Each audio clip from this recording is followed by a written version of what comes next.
Welcome friends, आज हम vision IAS PT 365 social issues पे करेंगे।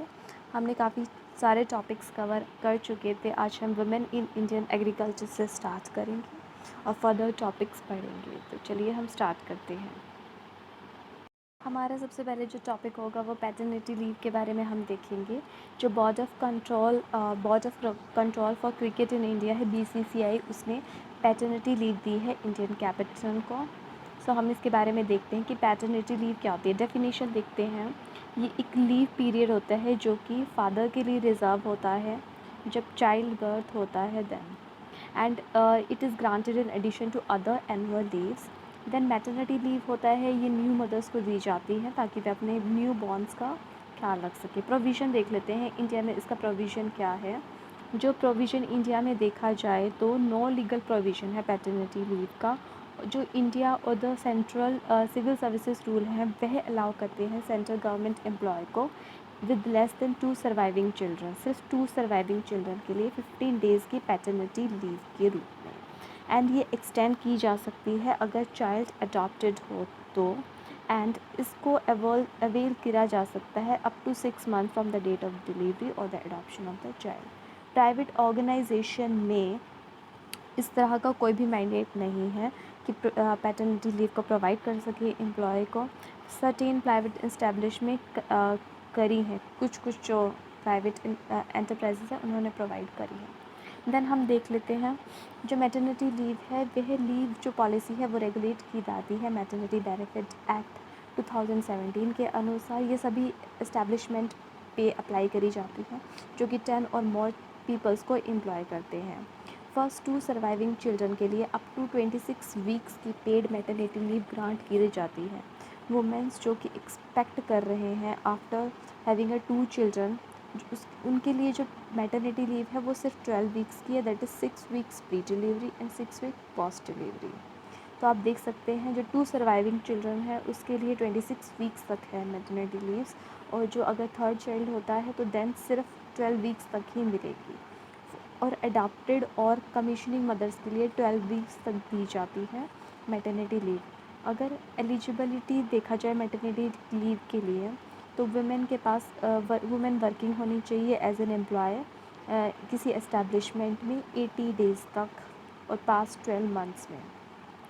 देन एक्ट ये मैंडेट करता है एम्प्लॉय को कि वुमेन को एजुकेट किया जाए मैटरनिटी बेनिफिट्स के बारे में at the time of their appointment. Then हम मैटरनिटी लीव के बारे में देखते हैं। जो जोमेटो ने रिसेंटली अनाउंस करा था कि वह पीरियड लीव पॉलिसी एम्प्लॉयज़ को देंगे। बिहार जो स्टेट है उन्होंने भी 2 extra day casually per month women के लिए रखी थी गवर्नमेंट एम्प्लॉय के लिए, ताकि वह टाइम ऑफ दे सके पीरियड्स के दौरान। 1992 से ये लागू हुई है। And then maternity benefit bill है 2017 का जो कि टेबल्ड है लोकसभा में 2018 में, वह भी इस तरह का प्रोविज़न प्रोवाइड करता है। जो वर्किंग वुमेन होती हैं पब्लिक एंड प्राइवेट सेक्टर में 2 डेज़ पेड मेंस्ट्रुअल लीव के रूप में every month, as well as better facility भी प्रोवाइड कराई जाए रेस्ट के लिए वर्क प्लेस में ड्यूरिंग मेंस्ट्रुएशन। फिर चाइल्ड केयर लीव भी होती है। ऑल इंडिया सर्विसेज के अनुसार जो वुमेन एम्प्लॉय हैं इन सिंगल मेल पेरेंट एम्प्लॉय है जिनके पास 2 सर्वाइविंग चिल्ड्रन से कम है, उनको 730 डेज़ यानी कि 2 ईयर्स की एग्रीगेट चाइल्ड केयर लीव दे सकते हैं। And then out of the total 730 days की जो लीव होगी, जो एम्प्लॉय है वह सैलरी प्रोवाइड करा जाएगा उनको, full salary during the first 365 day, और 80% सैलरी उनको प्रोवाइड करी जाएगी नेक्स्ट 365 डेज़, यानी कि टोटल पूरी 730 डेज़ की वह लीव प्राप्त कर सकते हैं एग्रीगेट चाइल्ड केयर लीव के रूप में। जो चाइल्ड केयर लीव्स है वह अवेल करी जाती है गवर्नमेंट सर्वेंट के द्वारा डिसेबल चिल्ड्रन के लिए एट एनी स्टेज। वह 22 ईयर्स तक वह लीव ले सकता है। अगर डिसेबल चाइल्ड है तो वह 22 ईयर्स तक उस चाइल्ड की केयर के लिए लीव ले सकता है कभी भी। एंड ये भी एनी टाइम अवेल कर सकता है before the child achieve at age 18 years. For disable children के रूप में कोई भी सीलिंग नहीं है इस तरह की। और चाइल्ड केयर जो लीव है वो इंट्रोड्यूस करी गई थी 6 पे कमीशन के द्वारा। जो चाइल्ड केयर लीव्स है वे वुमेन को ग्रांट करी जाती है और उसको सिंगल मेल जो एम्प्लॉय है उसको भी दे सकते हैं। ये 7th पे कमीशन में ऐड किया गया था। 2019 में मिनिस्ट्री ऑफ डिफेंस ने भी एक्सटेंड करी थी benefit of the child care leave to single male service personnel. So ये हमारा टॉपिक कवर हो चुका है कि पेरेंटल लीव के बारे में था, हमने देख लिया है। सबसे पहले हमने डेफिनेशंस देखी है पेरेंटल लीव और जो मैटरनिटी लीव होती है इसमें फ़र्क क्या होता है। पैटर्निटी लीव यूजुअली मेल जो फादर होता है उसको दी जाती है चाइल्ड केयर के लिए, और जो मैटरनिटी लीव है वह विमेंस को दी जाती है जो न्यू मदर्स होते हैं, ताकि वह अपने न्यू बॉर्न्स का ख्याल रख सके। इंडिया में प्रोविज़न देखा है जो पैटर्निटी लीव का है, कोई भी प्रोविज़न नहीं है इंडिया में, परंतु जो इंडिया और सेंट्रल सर्विसेज हैं उसके लिए दिए जाते हैं सिर्फ 2 सर्वाइविंग चाइल्ड तक के रूप में, और ये 15 डेज़ तक दी जाती है जो पैटर्निटी लीव होती है। और अगर अडॉप्टेड चाइल्ड हो तभी वह दे सकते हैं, एक्सटेंड कर सकते हैं। प्राइवेट ऑर्गेनाइजेशन के पास ऐसा कोई प्रोविज़न नहीं है, बट सर्टेन जो प्राइवेट इंस्टीट्यूशन है वो प्रोवाइड कर रहे हैं। देन हमने लीव पॉलिसी जो कि मैटरनिटी जो बेनिफिट एक्ट है 2070 उसके द्वारा रेगुलेट की जाती है, उसके तहत 26 वीक्स की जो लीव है मैटरनिटी लीव वो दी जाती है। 2 सर्वाइविंग चाइल्ड के लिए दी जाती है, अगर थर्ड हो तो देन सिर्फ 12 वीक्स के लिए दी जाती है। और अगर वुमेन इसका अवेल करना चाहती है तो उसको एलिजिबल होने के लिए उसको 12 मंथ्स के अंदर ATTs की अगर वह एम्प्लॉय है तभी वह ये बेनिफिट को अवेल कर सकती है। ये एक्ट मैंडेट भी करता है ये प्रोविज़न वुमेन्स को बताने के लिए अगर अपॉइंटमेंट्स के टाइम में। दैन हमने कुछ प्रोविज़न्स देखे हैं मेंस्ट्रुअल लीव के तहत भी, जो पेड पीरियड्स लीव्स होती हैं वुमेन को दी जाती है जो मेट्रो ने दी है। और स्टेट ऑफ बिहार भी देते हैं कैजुअल लीव 2 डेज़ के लिए for every 2 months, and then उनके लिए बेटर फैसिलिटी भी हो रेस्ट की वर्किंग प्लेस में during menstruation. Then child care leave के बारे में भी हमने देखा है, सिंगल मेल पेरेंट एम्प्लॉय के बारे में भी हमने देखा है कि उसको भी ग्रांट करी जा सकती है 730 डेज़ की लीव चाइल्ड केयर लीव के रूप में। और फर्स्ट 365 डेज़ में वह पूरी सैलरी प्राप्त करेगा, परंतु 80% सैलरी वह अगले 365 डेज़ के लिए प्राप्त करेगा। और ये डिसेबल अगर चिल्ड्रन है तभी दी जा सकती है। पहले ये सिर्फ 22 ईयर्स तक था, पर अभी ये लाइफ टाइम के लिए कर दिया गया है चाइल्ड के लिए अगर वह डिसेबल है तो। और अगर डिसेबल नहीं है, नॉर्मल है, तो सिर्फ 18 ईयर्स तब तक होता है, तब तक ही वह ये बेनिफिट को अवेल कर सकते हैं। जो चाइल्ड केयर लीव है वो इंट्रोड्यूस की थी 6 पे कमीशन के द्वारा, और जो चाइल्ड की केयर लीव है विमेन एम्प्लॉय के लिए, और वह एक्सटेंड कर दी गई थी सिंगल मेल एम्प्लॉय के लिए, ये 7th पे कमीशन के अंतर्गत करी गई थी।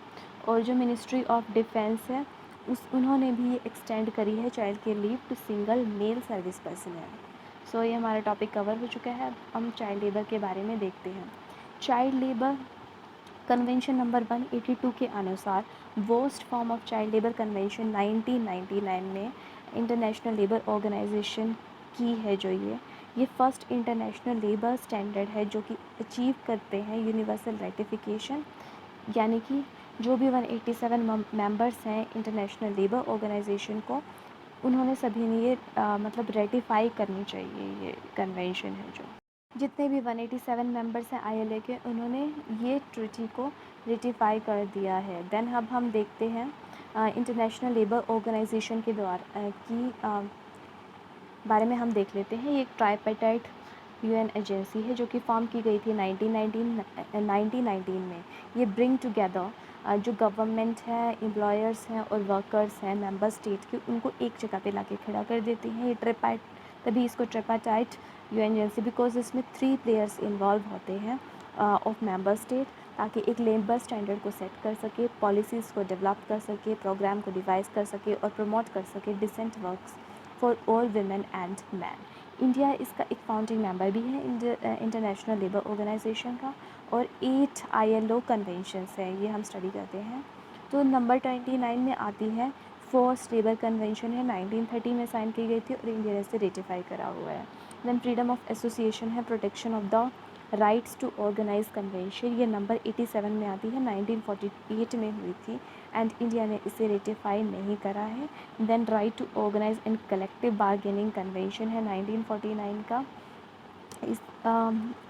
इससे भी इंडिया ने अभी भी रेटिफाई नहीं करा है। देन इक्वल रिम्यूनरेशन कन्वेंशन है 1951 की, ये नंबर 100 में आती है, इंडिया ने इसे रेटिफाई करा हुआ है। नंबर 105 में आती है फोर्स्ड लेबर कन्वेंशन है, ये 1957 में, इंडिया ने इसे भी करा है ratify. And then discrimination employment and occupation convention है, इसे भी इंडिया ने रेटिफाई करा है। मिनिमम एज कन्वेंशन है 138 1973, इसे भी साइन करा है। Then worst form of child labour convention 1999, इसे भी इंडिया ने साइन करा है। तो आप याद रखिए इंडिया ने जो साइन नहीं करा है, इंडिया ने नंबर 87 को साइन नहीं करा है, freedom of association and the protection of the right to organise convention 1948 number 87 के तहत आती है। नंबर 49 में right to organise and collective bargaining convention 1949 में आती है, इसे भी इंडिया ने रेटिफाई नहीं किया। अब हम ILO कन्वेंशन नंबर 182 के बारे में देख लेते हैं कि ये आखिर क्या है। इसमें बताया गया है कि ये प्रॉहिबिट करती हैं, एलिमिनेट करती हैं जितने भी तरह के चाइल्ड लेबर होते हैं और जो भी चिल्ड्रन को डिप्लॉय करा जाता है स्लेवरी में, जैसे कि सेल एंड ट्रैफिकिंग होती है चिल्ड्रन की, डेप्ट बॉन्डेज होती है, सर्वडम होती है, फोर्स्ड रिक्रूटमेंट होती है चिल्ड्रन की आर्म्ड कन्फ्लिक्ट के दौरान, प्रोस्टिट्यूशन होता है, इलिसिट एक्टिविटीज़ होती है, प्रोडक्शन और ट्रैफिकिंग ऑफ ड्रग्स से रिलेटेड और अदर जितने भी तरह के वर्क हैं जो कि उस चिल्ड्रन की सेफ्टी, उनकी मॉरल और उनकी हेल्थ को इफ़ेक्ट करते हैं, वह सभी इस कन्वेंशन के अंतर्गत आते हैं। देन हम देख लेते हैं कि ये one of the ILO's 8 fundamental convention है जो कि अडॉप्ट की गई थी मीटिंग इन जेनेवा 1999 में। ये है 8 ILO कन्वेंशन, ये नंबर 87 में आते हैं, सॉरी ये नंबर 182 में आते हैं, worst form of the child labour convention. Then हम देखते हैं ये रेटिफिकेशन रेट्स को अगर इंक्रीज़ होएगा तो कंट्रीज़ भी इसमें लॉज एंड पॉलिसीज़ को अडॉप्ट करेंगी जो कि मिनिमम एज क्या होना चाहिए वर्क करने के लिए, और इंसिडेंट्स चाइल्ड लेबर के और जो वर्स्ट फॉर्म होते हैं वह ड्रॉप किए हैं 40% बिटवीन 2000 एंड 2016। देन हम देख लेते हैं जो डेफिनेशन चिल्ड्रन की है डिफरेंट एक्ट में, पॉक्सो एक्ट में देखा जाए तो वह 18 ईयर्स है। एंड देन चाइल्ड लेबर जो एक्ट है 2016 में, उसमें लेस दैन 14 ईयर्स को चाइल्ड माना जाएगा। जुवेनियल एक्ट 2015 में लेस दैन 16 ईयर्स को माना जाएगा। फैक्ट्री एक्ट 1948 में 15 ईयर्स को याद, तो आप ये डाटाज याद रखिए, ये वाले क्वेश्चन वन लाइनर के फॉर्म में पूछे जा सकते हैं, स्टेटमेंट के फॉर्म में भी पूछे जा सकते हैं। देन हम स्टेटस देख लेते हैं चाइल्ड लेबर का। देन हम ये कुछ डाटास देख लेते हैं status of the child labour. इसमें बताया गया है कि 152 मिलियन चिल्ड्रन है जो कि चाइल्ड लेबर में एम्प्लॉय करे जाते हैं। उसमें जो आप देखा जाए तो 7.3% इंडिया में, यानी कि 10.1 मिलियन चिल्ड्रन है वो इंडिया में एम्प्लॉय करे जाते हैं चाइल्ड लेबर के रूप में। देन हम देखा जाए तो 80% उसमें रूरल एरियाज़ में एम्प्लॉय करे जाते हैं चाइल्ड लेबर के रूप में, और 20% इसमें अर्बन एरियाज़ में एम्प्लॉय करे जाते हैं। और जो चिल्ड्रन 14 से 17 ईयर्स तक है जो हैजर्डस एक्टिविटीज़ में इन्वॉल्व हैं वो 62.8% है इंडिया के चाइल्ड लेबर वर्कफोर्स का, और 10% इसमें से हायर करे जाते हैं फैमिलीज़ के द्वारा। तो देख सकते हैं आप ये डाटा। और मैक्सिमम चाइल्ड लेबर होता है उत्तर प्रदेश में, देन बिहार में होता है, एंड देन राजस्थान में होता है, एंड देन महाराष्ट्र में होता है। तो सबसे ज़्यादा चाइल्ड लेबर अहम देखा जाता है उत्तर प्रदेश में। देन हम चाइल्ड लेबर के बारे में देख लेते हैं। चाइल्ड लेबर एक्ट है 2016 का, उसमें प्रोहिबिट किया जाता है कि जितने भी तरह के जो एंगेजमेंट हो चिल्ड्रन की किसी भी तरह के ऑक्यूपेशन में, और जो एडोलेसेंट है हैजर्डस ऑक्यूपेशन और प्रोसेस में, उसको भी प्रिवेंट करने का काम करती है, उसको प्रोहिबिट करने का काम करती है। ये फ़ाइन इम्पोज करती है जो कि एम्प्लॉय करता है और परमिट करता है एडोलेसेंट को कि वह वर्क करे, और ये अलाउ करता है चाइल्ड लेबर को फैमिली और फैमिली इंटरप्राइज में और एन आर्टिस्ट के रूप में, अगर वे ऑडियो विजुअल इंडस्ट्री में है, एंटरटेनमेंट इंडस्ट्री में है। ये न्यू कैटेगरी एडोलेसेंट को भी क्रिएट करता है जो कि 14 से लेकर 18 ईयर्स तक होंगे। वह सिर्फ नॉन हैजर्डस ऑक्यूपेशन में एम्प्लॉय करे जाएंगे। हैजर्डस ऑक्यूपेशन में यह प्रिवेंट करता है पूरी तरीके से। देन हम देखते हैं national child labour project scheme के बारे में। ये एक सेंट्रल सेक्टर स्कीम है जो कि ministry of labour and employment के अंदर आती है। ये ये काम करती है कि एलिमिनेट किया जा सके जितने भी तरह के चाइल्ड लेबर हैं, और आइडेंटिफाई करें, विड्रॉल करें जितने भी चिल्ड्रन हैं जो कि इस प्रोजेक्ट एरिया में हैं, जो कि चाइल्ड लेबर में हैं।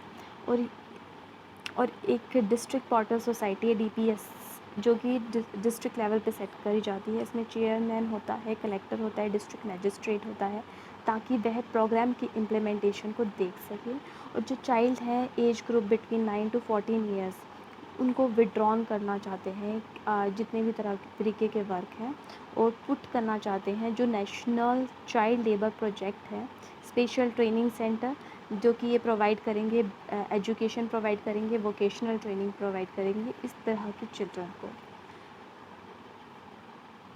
देन हम देख लेते हैं कि इंडिया के एफर्ट्स क्या हैं चाइल्ड लेबर को प्रोहिबिट करने के लिए। सबसे पहले तो उन कॉन्स्टिट्यूशनल प्रोविज़न है, जैसे कि आर्टिकल 24, जो कि चिल्ड्रन जो एम्प्लॉय करे जाते हैं बिलो 14 ईयर्स उसको प्रिवेंट करता है, एंड आर्टिकल 390E है, एंड आर्टिकल 23 है। एंड देन लेजिस्लेशन भी है, जैसे कि जुवेनाइल जस्टिस एक्ट है जो 2000 में इस्टेब्लिश किया गया था। ये क्राइम बनाता है, पनिशेबल बनाता है, और प्रिजन टर्म भी घोषित करता है जो भी प्रोक्योर करेगा और एम्प्लॉय करेगा चाइल्ड को हैजर्डस एम्प्लॉयमेंट में और बॉन्डेज में। And then child labour amendment prohibition and regulation act है 2016 का, हम ऊपर ऑलरेडी पढ़ चुके हैं।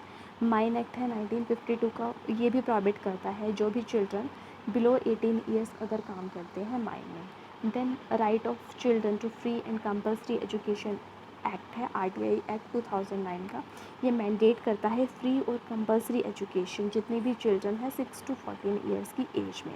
फैक्ट्रीज एक्ट है 1948 का, ये भी प्रोहिबिट करता है employment of children below 14 years. Then हमारी कुछ स्कीम्स हैं, national child labour project schemes है, ये हम पढ़ चुके हैं। एक पेंसिल पोर्टल है, ये इसलिए लॉन्च की गई है ताकि इफ़ेक्टिव इम्प्लीमेंटेशन हो सके नेशनल चाइल्ड लेबर प्रोजेक्ट का।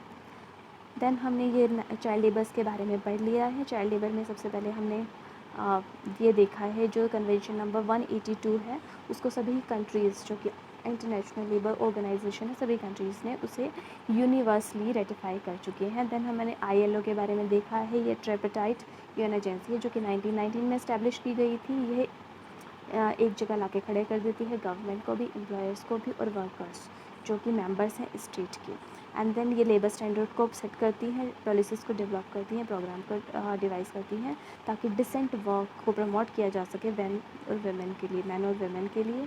इंडिया इसका फाउंडिंग मेंबर है, और इंडिया ने रेटिफाई करी हुई है 182 वाली कन्वेंशन जो कि चाइल्ड लेबर से रिलेटेड है। देन हमने कुछ कन्वेंशंस के बारे में देखे थे। ये 8 फंडामेंटल कन्वेंशन है इंटरनेशनल लेबर ऑर्गेनाइजेशन की, और इंडिया ने नंबर 87 नंबर 98 कन्वेंशन है उसको अभी तक साइन नहीं करा है। फिर हमने चाइल्ड के डेफिनेशन देखे थे डिफरेंट एक्ट में। पॉक्सो में 18 ईयर्स है, चाइल्ड लेबर एक्ट है उसमें 14 ईयर्स है, जुवेनाइल एक्ट है उसमें 16 ईयर्स है, एंड फैक्ट्रीज़ एक्ट में 15 ईयर्स है। देन हमने स्टेटस देखे थे कुछ चाइल्ड लेबर से रिलेटेड। हमने देखा था कि 7.3% जो कि वर्ल्ड का चाइल्ड लेबर की कॉन्ट्रीब्यूशन वो इंडिया के द्वारा होती है, जो कि बहुत अच्छी सिचुएशन नहीं है इंडिया के लिए। एंड 80% जो सबसे ज़्यादा जो चाइल्ड लेबर होता है वह रूरल एरियाज़ में होता है, 20% अर्बन एरियाज़ में होता है। 14-17 ईयर्स की एंगेजमेंट है जर्डस वर्क में, वो 62.8% है इंडिया के चाइल्ड लेबर के वर्कफोर्स में। And then maximum child labour होता है यूपी में। देन हमने ILO कन्वेंशन नंबर 182 के बारे में देखा। ये प्रोहिबिट करता है चाइल्ड लेबर को, जितनी भी स्लेवरी होती है, अगर प्रॉस्टिट्यूशन में है, इलिसिट ट्रैफिकिंग में है, और उनकी हेल्थ और सेफ्टी और मॉरल्स को ध्यान में रखते हुए। ये जो ILO की 8 कन्वेंशन है वो 1999 में अडॉप्ट की गई थी जनेवा में। एंड देन हमने चाइल्ड लेबर के बारे में देखा, चाइल्ड लेबर एक्ट 2016 के बारे में देखा। देन हमने national child labour project scheme के बारे में देखा। इसमें डिस्ट्रिक्ट प्रोजेक्ट सोसाइटी होती है जो डिस्ट्रिक्ट लेवल पे सेट करी जाती है, और इसको हेड करते हैं डिस्ट्रिक्ट मैजिस्ट्रेट या कलेक्टर। और फिर 9 to 14 ईयर्स जितने भी एज चिल्ड्रन हैं उनको प्रिवेंट करता है वर्क में, और उनको वोकेशनल ट्रेनिंग और एजुकेशन प्रोवाइड करने की बात करता है। देन हमने इंडिया के एफर्ट देखे, constitution provision, legislation, and then हमने स्कीम्स देखी है, national child labour project scheme and pencil portal जो कि इम्प्लीमेंट करता है NCLP को। अब हम देखते हैं विमेन इन इंडियन एग्रीकल्चर, जो हमारा टॉपिक है, इसको स्टार्ट करते हैं हम।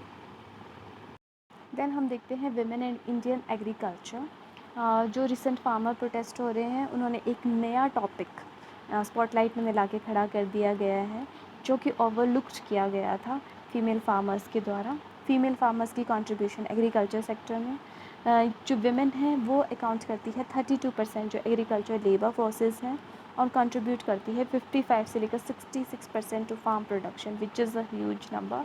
And then as per agriculture census 2015-16 के तहत जो फीमेल की ऑपरेशनल होल्डिंग है, जो उनका ऑपरेशनल होल्डिंग है, वह 14% तक हो चुकी है 2015-16 में, जो कि थी सिर्फ 12.8% 2010-11, विच इज़ कमेंडेबल, और जो इंडिकेट करता है कि फ़ीमेल की पार्टिसिपेशन बहुत ज़्यादा बढ़ रही है मैनेजमेंट और ऑपरेशन में, एग्रीकल्चर होल्डिंग में कंट्री में।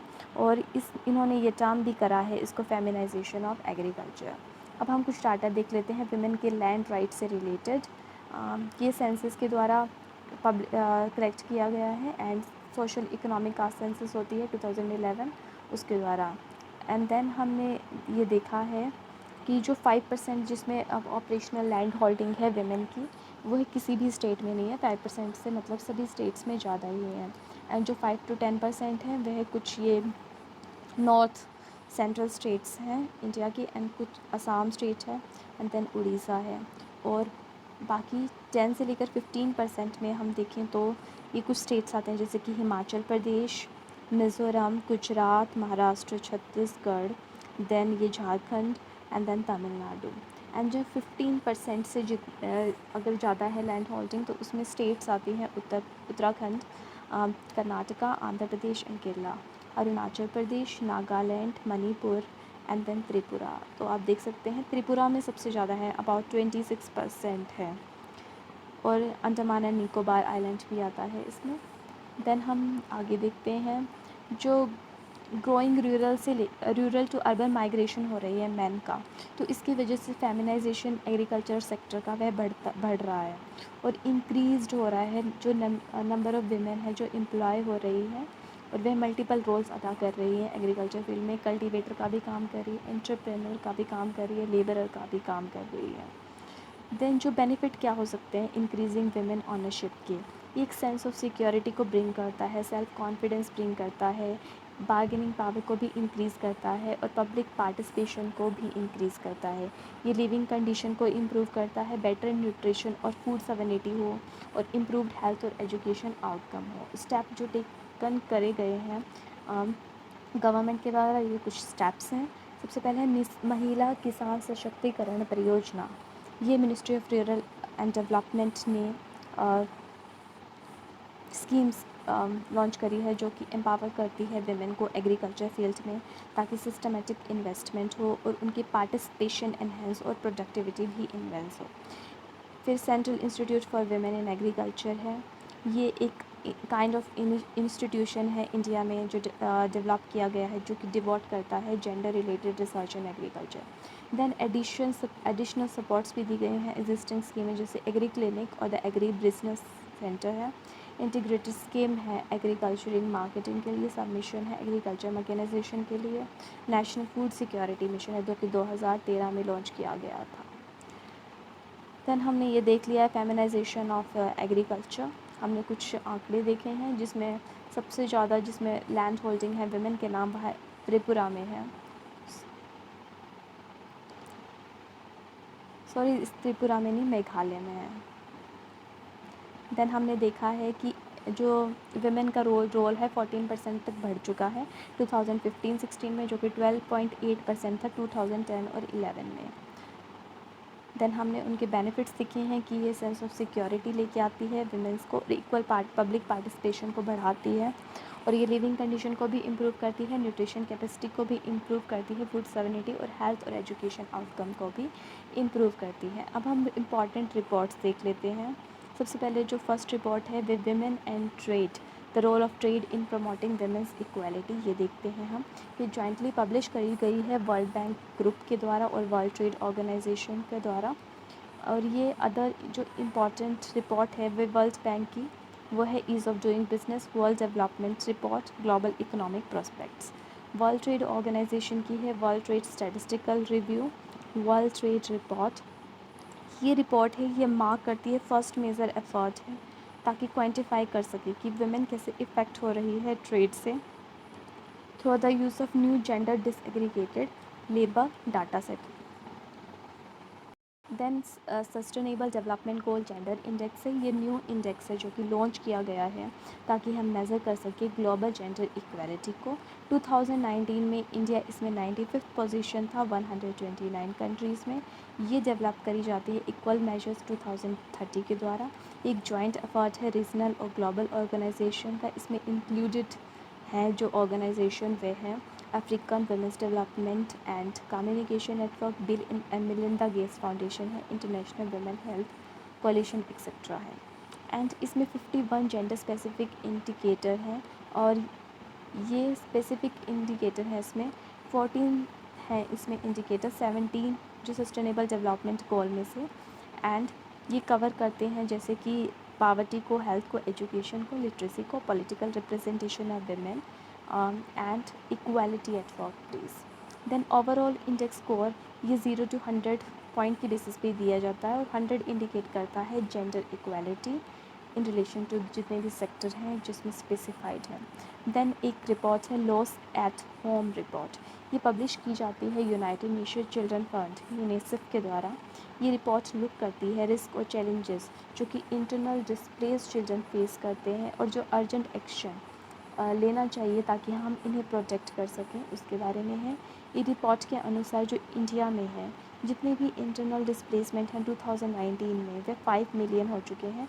ज़्यादातर ये डिस्प्लेसमेंट हो रहे हैं डिज़ास्टर की वजह से। कॉन्फ्लिक्ट एंड वायलेंस भी एक इम्पॉर्टेंट की फैक्टर है इंटरनल डिस्प्लेसमेंट का चिल्ड्रन और फैमिलीज़ के लिए। अदर इम्पॉर्टेंट न्यूज़ देख लेते हैं हम।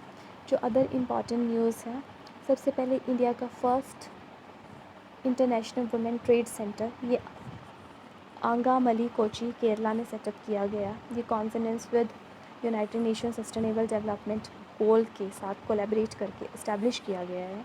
ये एम करता है ताकि हम एक्सेलरेट कर सके वुमेन एंटरप्रेन्योरशिप को और सिक्योर कर सके जेंडर पैरिटी को। And then covid Shri Shakti challenge है, माई गवर्नमेंट ने कोलैबोरेट किया है यूएन वुमेन के साथ और उन्होंने ये लॉन्च करा है चैलेंज अप्रैल 2020 में।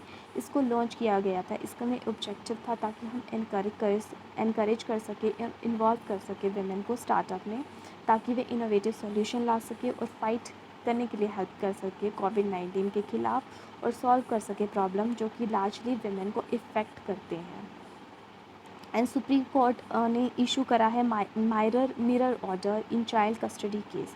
ये मिरर ऑर्डर एंसिलरी और ऑक्सिलरी इन कैरेक्टर है, यानी कि हेल्पिंग इन कैरेक्टर है। ये सपोर्ट करता है ऑर्डर जो कि कोर्ट के द्वारा पास किए जाते हैं ताकि प्राइमरी जुरिस्डिक्शन हो ओवरऑल कस्टडी ऑफ चाइल्ड। ये जजमेंट है, ये बेस किया गया था जो petition regarding custody of children जो कि उसके फादर थे बेस्ड इन केन्या और उसकी मदर थी इंडिया की। सुप्रीम कोर्ट ने ये ग्रांट किया, चाइल्ड कस्टडी फादर को दी और ऑर्डर करा कि एक मिरर ऑर्डर लेके आया जा सके कोर्ट से जो कि केन्या में ये पास किया गया है ताकि जो कोर्ट ऑफ द कंट्री है जहाँ पे चिल्ड्रन को भेजा जाएगा वह अवेयर हो इस अरेंजमेंट से कि जो भी हमारी कंट्री में बनाया गया है सुप्रीम कोर्ट के द्वारा। एंड ये सेफगार्ड करता है इंटरेस्ट ऑफ माइनर चिल्ड्रन ताकि दोनों चिल्ड्रन बाउंड हो सके जो भी डिसीज़न है दोनों स्टेट का। एंड मिरर ऑर्डर एक प्रोमिनेंस प्लेस रखता है जहाँ हेग कन्वेंशन है 1980 की। हेग कन्वेंशन याद रखना, ये चाइल्ड कस्टडी से रिलेटेड है इंटरनेशनल प्लेटफॉर्म पे। एंड ये कन्वेंशन प्रोटेक्ट करता है चिल्ड्रन को हार्मफुल इफ़ेक्ट ऑफ एब्डक्शन और रिटेंशन इंटरनेशनल बॉर्डर में और ये प्रोसीजर प्रोवाइड करता है ताकि प्रॉम्प्ट रिटर्न हो सके। और इंडिया और केन्या इस कन्वेंशन के सिग्नेटरी नहीं है। सो ये हमारे जो टॉपिक्स हैं वो कवर हो चुके हैं। एंड देन हम नेक्स्ट लेक्चर में वनरेबल सेक्शन है अदर, उसके बारे में डिस्कस करेंगे। So thank you so much.